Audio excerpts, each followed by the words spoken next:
l'intimité avec le Seigneur Jésus-Christ, l'assurance absolue du salut de ton âme. Alléluia, alléluia. Bienvenue, salut et bienvenue à l'IEJC. Que le Seigneur vous bénisse tous au nom puissant de Jésus-Christ. Que la paix de Dieu soit dans vos cœurs, soit dans vos maisons, au nom puissant de Jésus.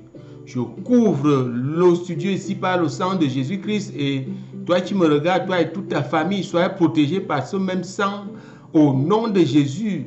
Et je prie que tout ce que tu vas entendre maintenant reste collé à ton cœur pour le salut de ton âme au nom puissant de Jésus, en amenant toute pensée captive à l'obéissance de la parole de Dieu.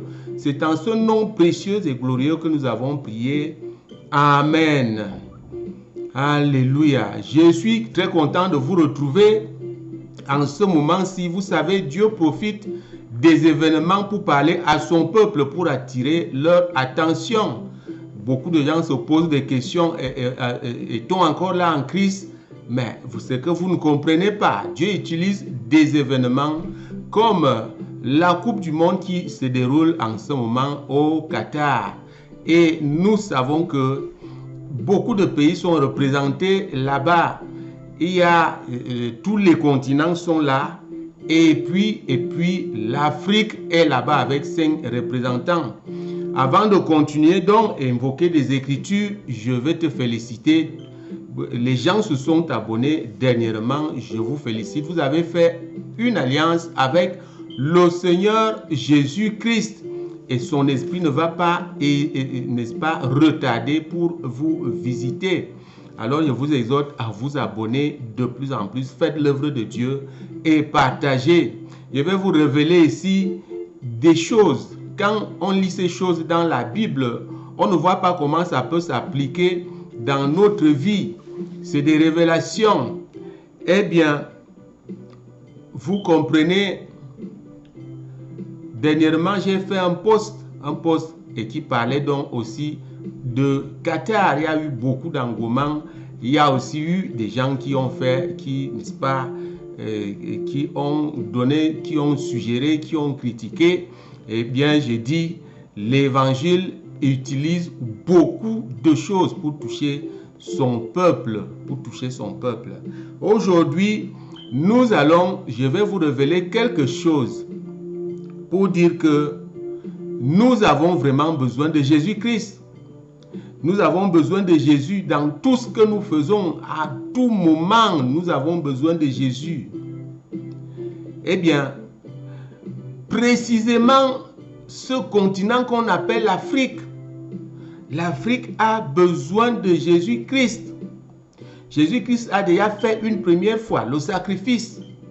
Il veut encore donner quelque chose à l'Afrique parce que l'Afrique a sauvé la vie du petit enfant que Hérode voulait tuer. Écoutez très bien cette histoire. Hérode voulait tuer Jésus-Christ. Vous croyez que Dieu est fou? C'est Dieu qui a fait le plan. Dieu a dit à Joseph, fuis, va en Égypte, on veut tuer cet enfant.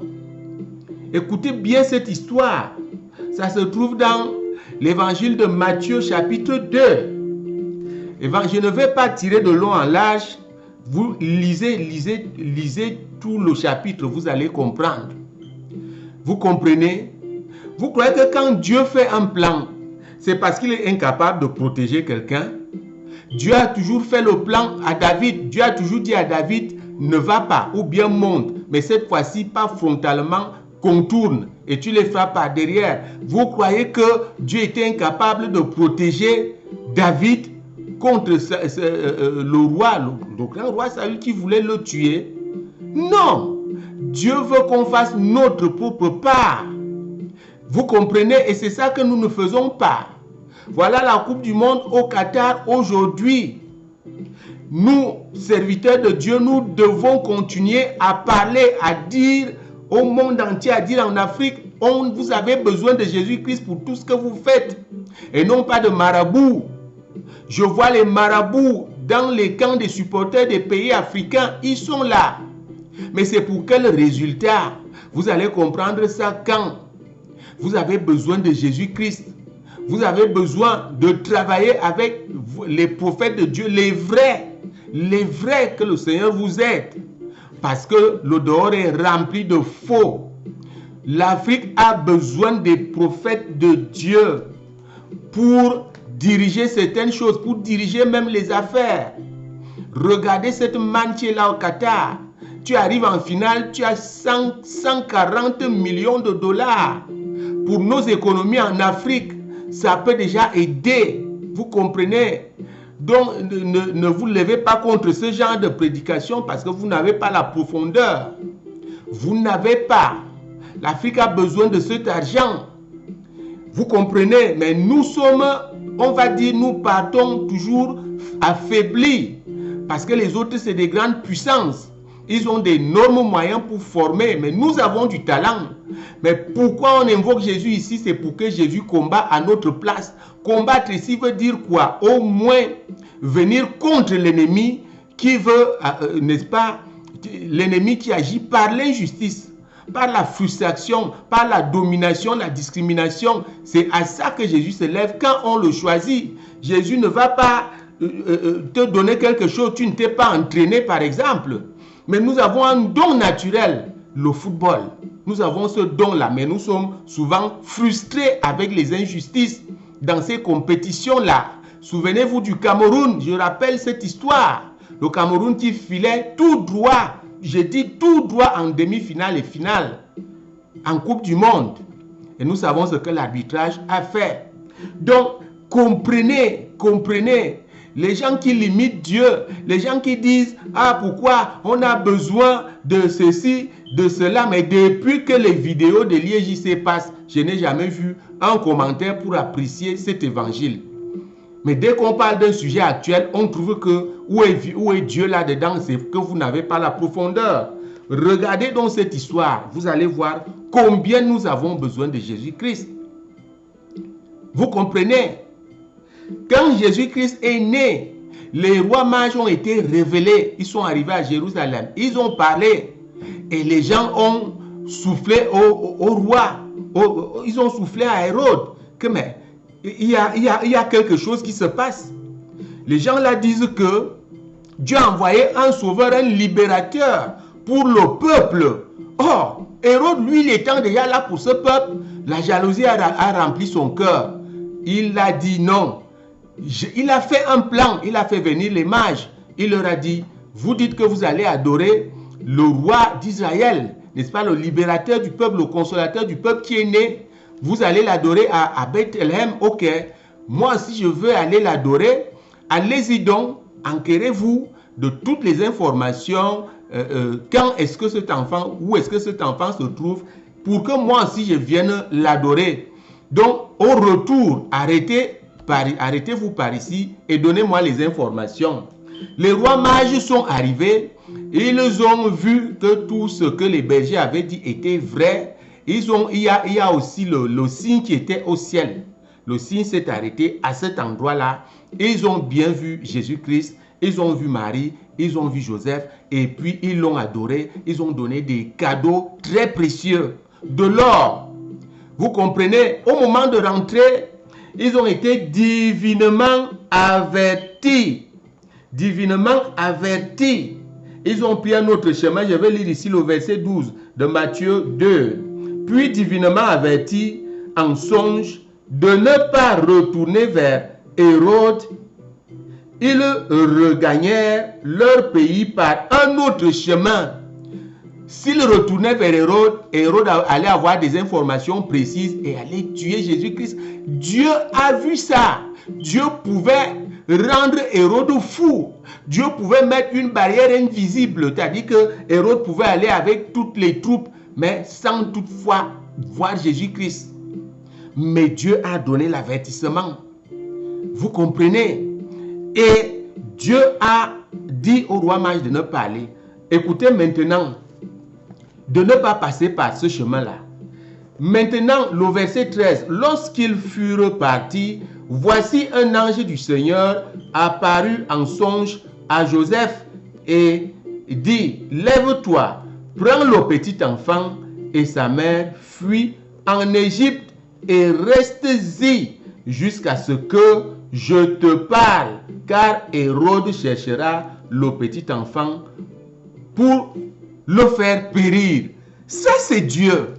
Est-ce que Dieu ne pouvait pas protéger Jésus-Christ? Vous vous rendez compte, Jésus-Christ qui avait une mission salvatrice.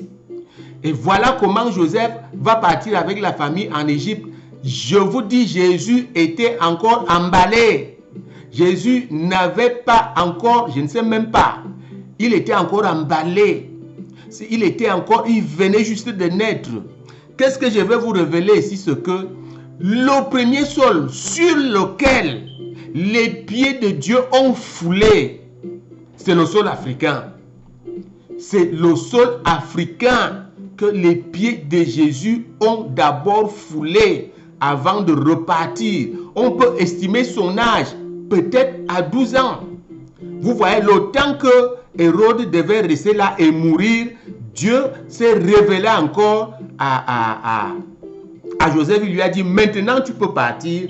Les gens qui en voulaient, la vie de l'enfant ne sont plus. Vous comprenez? Or, Jésus-Christ a donc commencé à grandir en Égypte, en Afrique. Il marchait, ses plantes des pieds ont foulé le sol africain. Vous comprenez? C'est pourquoi Jésus-Christ aime l'Afrique. C'est l'Afrique qui repousse Jésus aujourd'hui. Toi qui n'es pas encore dans le Seigneur et toi qui es déjà dans le Seigneur, ne vous amusez pas. Voici Jésus-Christ va encore donner à l'Afrique. Donc quand vous vous levez, vous faites des choses. Vous n'avez pas Jésus-Christ, la défaite est assurée. Or, si vous avez Jésus-Christ, il dit, je combattrai pour vous. Je combattrai pour vous. Regardez bien cette histoire. Même pour les prochaines choses qui arrivent. Aujourd'hui, c'est Qatar. Demain, c'est quoi? Demain, c'est pas le cancer. Demain, c'est pas le sida. Demain, c'est pas la tuberculose. Ainsi de suite. Tu as besoin de Jésus-Christ. L'Afrique a besoin de Jésus-Christ pour remporter les victoires. Voilà l'objet de mon intervention aujourd'hui. Nous avons besoin de Jésus. Parce que Jésus-Christ veut encore faire. Il veut me mettre reconnaissant parce que l'Afrique a contribué pour l'avancement du royaume. On n'aurait pas la Bible ici aujourd'hui. On n'aurait pas les 12 qui ont écrit. Vous comprenez? On n'aurait pas les révélations des prophètes. Si Jésus-Christ n'avait pas fait cette mission, vous croyez que Dieu était incapable de le protéger comme il nous protège? Tu dors là, tu dors, on vient pour te tuer, les anges sont là pour te protéger, tu n'es même pas au courant. Voyez comment Dieu avait protégé David pendant que Saül cherchait à le tuer. C'est Dieu qui faisait les plans. Nous avons besoin de Dieu, nous avons besoin de Jésus-Christ véritablement. Ne dormons pas, ne dites pas je suis un enfant de Dieu. Non, tu as toujours besoin de consulter Dieu. L'Afrique a besoin de Jésus-Christ. Véritablement, je termine ici par cette révélation. Un grand prophète qui est même allé prêcher en Afrique déjà au moins dans 2 pays, a eu cette révélation, il a vu cette vision où le lion de la tribu de Juda, c'est-à-dire que Jésus-Christ est entré en Afrique par l'Égypte. Il a foulé le sol africain jusqu'au Cameroun, à l'ouest. Il a retraversé tout le Cameroun, toute l'Afrique centrale. Il est reparti. Pour dire, je viens marquer mon territoire. L'Afrique, c'est mon territoire. Nous avons besoin de Jésus-Christ. Levons-nous, faisons tout avec Jésus-Christ. Travaillez avec les vrais, je dis bien les vrais. N'allez pas en coupe du monde avec les marabouts, c'est des illusions. C'est des illusions. Si je trouve très rapidement, je termine. Par cette parole, vous allez comprendre. On a arrêté de faire ces choses. Arrêtez de faire ces choses. Vous allez faire ce genre de choses. Et il faut travailler avec, n'est-ce pas, les prophètes de Dieu, les vrais prophètes. Colossiens chapitre 2, le verset 8. Prenez garde que personne ne fasse de vous sa proie par la philosophie et par une vaine tromperie s'appuyant sur la tradition des hommes, sur les rudiments du monde, et non sur Christ. Et non sur Christ. C'est des vaines tromperies, le maraboutage. C'est des vaines tromperies. On sonde les quoi et tout le reste. Non, il n'y a que Jésus-Christ. Je vais terminer là aujourd'hui. Je vais arrêter là aujourd'hui. Vous comprenez? Il faut que l'Afrique s'arrange à prendre Jésus-Christ, à choisir Jésus-Christ. C'est non seulement pour cette vie-ci, mais pour l'éternité. Et lorsque tu es déjà là, l'intimité avec le Seigneur Jésus-Christ, l'IJC, va donc t'amener vers l'époux de ton âme qui t'attend pour les noces. Soyez donc tous bénis. Au nom puissant de Jésus-Christ, nous avons prié. Amen.